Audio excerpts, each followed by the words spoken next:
다음날 아침 버스 대신 지하철을 타고 처음 본 도시에서 한국인과의 만남이 큰 힘이 되었죠. 낯선 지도 위에서 같이 길을 찾는다는 게 참 든든했어요. 벨베데레 궁전 앞 연못에 비친 푸른 하늘은 그 자체로 한 폭의 그림 같았죠. 연두빛 지붕과 크림톤 벽, 잘 다듬어진 정원이 어우러져 있었습니다. 사람이 많지 않아 조용했고 미술에 관심이 없어도 산책하듯 한 바퀴 돌기 정말 좋았어요. 혼자 걷는 길이 낯설 줄 알았는데 의외로 마음이 조용하게 가라앉았어요. 새소리와 바람, 그 소리들이 제 속도에 맞춰주고 있었죠. 멀리서 바라본 벨베데레는 마치 시간이 멈춘 것 같이 고요했어요. 햇빛 아래 반짝이는 연못과 궁전의 조화가 그동안 달려온 제 마음을 잠시 멈춰 세웠죠. 세밀하게 새겨진 천장을 올려다보면서 장인들의 손길에 경탄했습니다. 위대한 지휘자들의 손끝은 같은 곡도 전혀 다른 울림으로 다가왔습니다.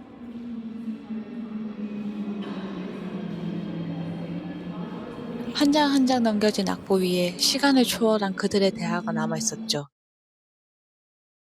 벽면에 가득 펼쳐진 색채와 선들은 마치 오래된 선율처럼 조용히 공간에 물들였습니다. 빛에 따라서 살아 움직이는 듯한 성스러운 벽화, 십자가와 마리아상 앞에선 신앙의 무게와 모성의 따뜻함이 동시에 전해졌어요. 십자가와 예수님의 조각상은 고통과 신앙의 무게를 전해주었죠. 아이를 안은 마리아의 모습은 인간적인 모성으로 다가왔습니다. 성화를 바라보면서 작은 공간에도 믿음의 이야기가 가득함을 느꼈어요.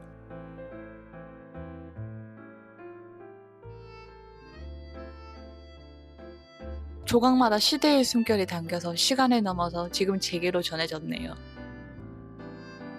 옷장처럼 펼쳐진 조각화와 성모와 아기 예수를 아는 그림이 제 눈길을 붙잡았죠.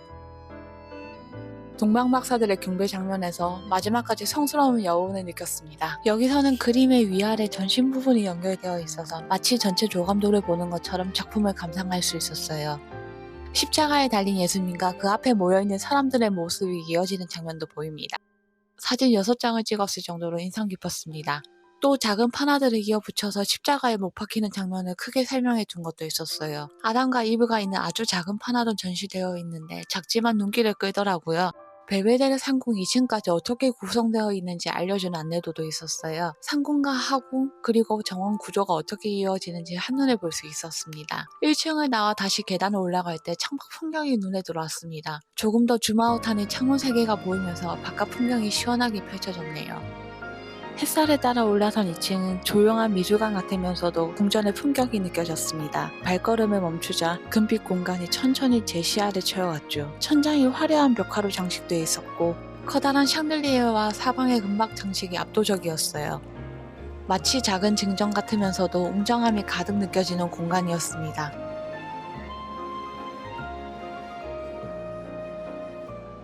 거울 앞에서 셀카도 찍어봤는데 이 웅장한 공간을 다 담기엔 조금 아쉬웠습니다. 다른 방에 가서도 거울 앞에서 한 장 더 찍었네요. 시대가 넘어오면서 증기기관과 사람들이 기차에서 내리는 장면을 담은 그림도 있었습니다. 산업혁명의 상징 같았어요. 드디어 클림프의 대표작 키스. 많은 분들이 이 작품만 보고 가신다는데 사실 볼 건 훨씬 더 많았습니다. 그래도 역시 기념으로 키스 앞에서 셀카 한 장 남겨야죠. 거울 앞에 천사 조각상도 있었는데 은은하게 빛을 받아서 인상적이었어요. 황금의 방에 들어서니 이름 그대로 금빛 장식과 바로크 양식의 화려한 그림들로 가득했습니다. 벽과 천장까지 이어지는 황금빛 장식에 보는 순간 눈이 번쩍 뜨였어요. 천장까지 화려하게 금과 벽화로 채워져 있었습니다. 큰 거울 앞에서 또 셀카 한 장 남겼습니다. 거울이 워낙 많아서 두 번째 셀카도 찰칵. 이 전시는 여성 화가들의 작품이었는데 같은 시대 다른 시선이 담겨 있었죠.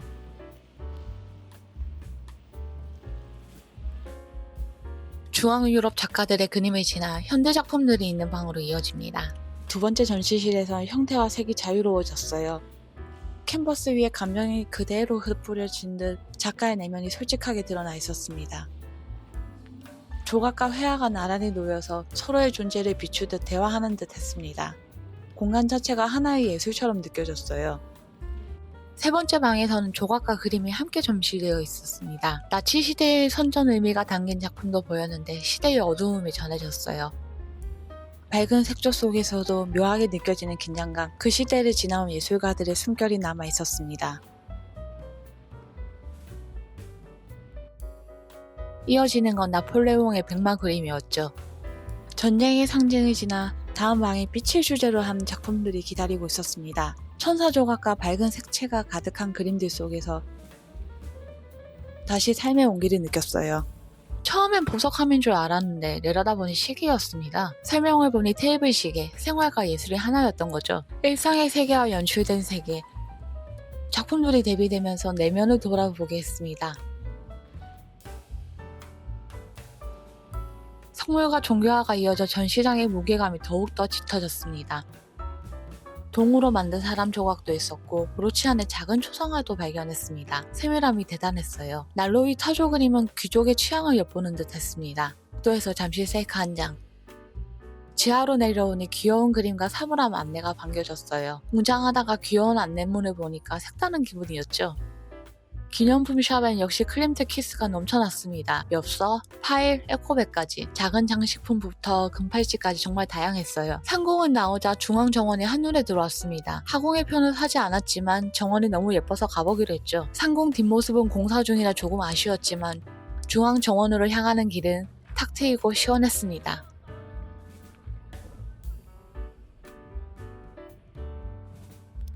잔디와 조경이 완벽하게 관리된 정원, 사람들 발길이 닿지 않아 더 신비로웠습니다. 길을 따라 걷다 보니 어느새 마음이 고요해졌습니다. 화려함 대신 정돈된 조경이 주는 평온함이 좋았어요. 새소리와 바람, 그리고 잔디 냄새가 오히려 더 깊은 휴식을 주더라고요. 점점 도시의 소음이 멀어지고 바람과 새소리만 남았습니다. 햇살이 나뭇잎 사이로 부서지고 그 순간 시간도 잠시 멈춘 듯 했죠. 넓은 정원엔 사람의 발길이 거의 닿지 않았습니다.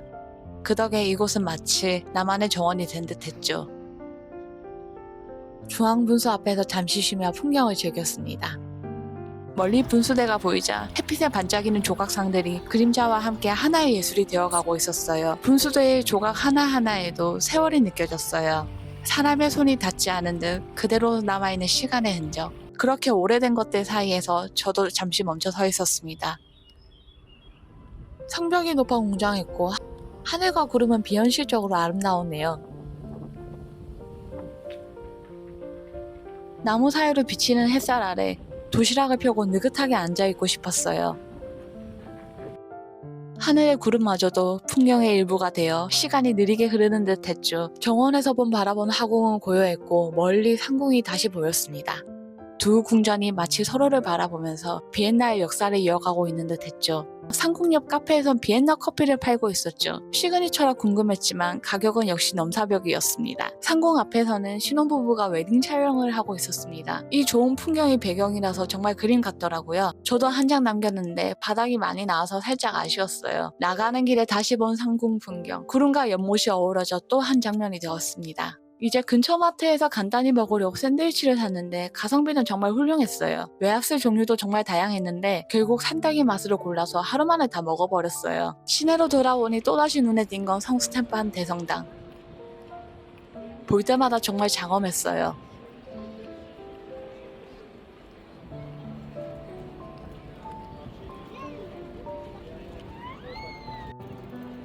길거리 상점에는 거대한 초콜릿 블록이 전시되어 있는데 이렇게 두면 안 녹는다는 게 정말 신기했네요. 다시 시내로 이동하는 길, 창밖으로 비엔나의 일상이 펼쳐집니다. 성 베드로 성당에 도착했어요. 셋이 무료 오르간 연주를 들으러 들어갑니다. 웅장한 내부와 함께 울려 퍼지는 오르간 소리, 여행의 피로가 잦아드는 순간이었습니다. 현지인들도 편하게 앉아 감상하는 모습이 인상적이었어요. 눈을 감고 들으니 도시의 소음도 걱정도 멀어지는 듯 했어요. 한음 한음이 성당을 가득 채우며 시간이 멈춘 듯 고요했죠. 무료 입장에 하루 2번, 30분씩 연주가 진행되는데요. 연주가 끝나면 연주자가 직접 인사까지 해줍니다. 전체 풍경을 보고 싶어서 뒷자리에 앉아 있었는데 그 순간 스테인드 글라스 너머로 들어오는 빛이 참 아름다웠어요. 연주자를 사진으로 담기엔 어려웠지만 그 여우만은 오래 남았습니다.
성당을 나와 센트럴파크로 이동하는 길.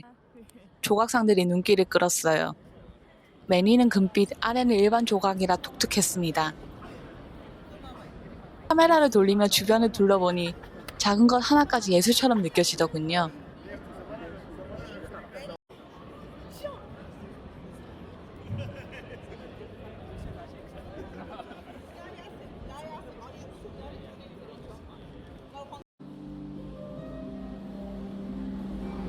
길을 걷다 만난 하프 연주. 거리 한복판에서 들려오는 선율이 너무 낯설고 특별했어요. 그 앞을 그냥 지나치기엔 그 소리가 너무 따뜻했어요. 잠시 멈춰서서 그 선율을 마음에 담았습니다.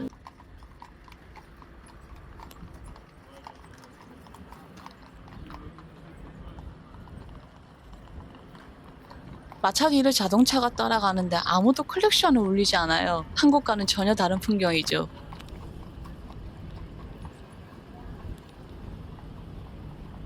이 풍경 속에서 저도 잠시 속도를 늦춰봤습니다. 한쪽에선 플리마켓이 열리고 색감이 다른 건물들이 늘어서 있는데요. 오래됐지만 각기 다른 양식이 흥미로웠습니다. 멀리 보니 천막이 많이 세워져 있어서 무슨 행사인가 궁금했어요. 가까이 보니 비엔나 맥주 축제라고 적혀 있었죠. 들어가 보니 한 잔에 4.9유로. 맥주 안주로 잘 어울릴 것 같은 짭짤한 프레첼도 한 개에 6유로였습니다. 사람들이 자리에 앉아 술 마시며 어울리고 있었고 시장 같은 분위기에 여유롭게 즐기는 모습이 신기했어요. 혼자서도 앉아서 즐기는 분들이 꽤 있었죠. 꽤 넓은 공간에서 사람들이 자유롭게 축제를 즐기고 있었습니다. 빵집 옆에는 맥주 종류와 가격이 적혀 있었는데 종류마다 가격이 조금씩 달랐어요.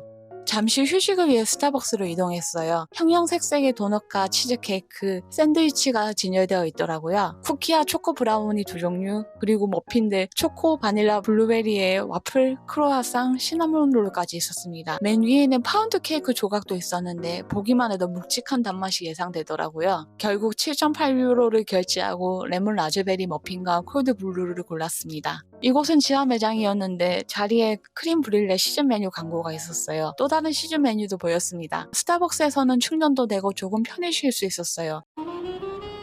저녁 무렵 스테판 대성당이 보이는 거리 풍경.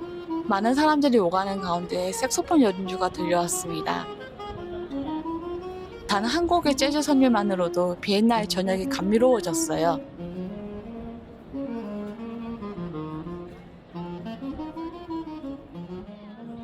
마오 기념품 샵에도 들렸습니다. 초콜릿이 전부 그램 단위로 팔리길래 더 돈이 나갈까 싶어서 그냥 구경만 했어요. 낱개로 팔아주면 참 좋을 텐데 말이죠. 작은 크기의 마오 초콜릿도 있었고 밀크티 맛도 보였어요. 종류가 꽤 다양했습니다. 밀크티, 헤이즐넛, 코코넛 시럽 대용량도 팔고 있었고요. 바 초콜릿, 통에 담긴 초콜릿도 있었고 럼이 들어있는 초콜릿도 팔고 있었어요. 색다른 기념품 같았죠. 시내를 지나가다가 모짜르트 초콜릿들이 선물 포장돼 진열된 걸 봤습니다. 하얀 포장지 초콜릿의 맛이 조금씩 다르다고 하더라고요. 여성분의 초상화가 들어간 또 다른 초콜릿도 있었는데 와, 초콜릿이 오스트리아 특산품 맞나보다 싶었어요. 안으로 들어가 구경을 했는데 여기도 낱개로는 안 팔더라고요. 다양한 초콜릿이 가득했지만 조금 아쉬웠습니다. 선반 가득 채워진 초콜릿들. 처음엔 색깔만 다른 줄 알았는데 맛도 다 다르다는 사실에 놀랐습니다. 그 중에 피스타치오 맛은 한번 도전해볼걸. 지금도 아쉽더라고요. 숙소로 돌아가던 길 멀리서 밴드가 연습하는 모습이 보였어요. 재즈 음악이라 그런지 바로 귀가 쏠렸습니다.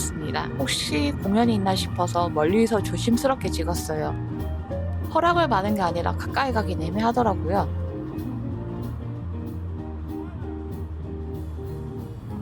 그런데 아는 재즈곡이 흘러나오자 괜히 기분이 좋아졌어요. 순간 파트너가 있었으면 바로 춤췄을 텐데 하는 아쉬움이 밀려왔네요.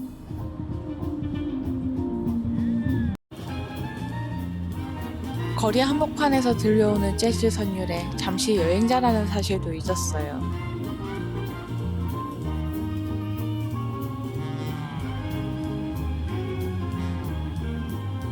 이 도시의 하루가 이렇게 흘러간다는 게 괜히 멋지게 느껴졌습니다.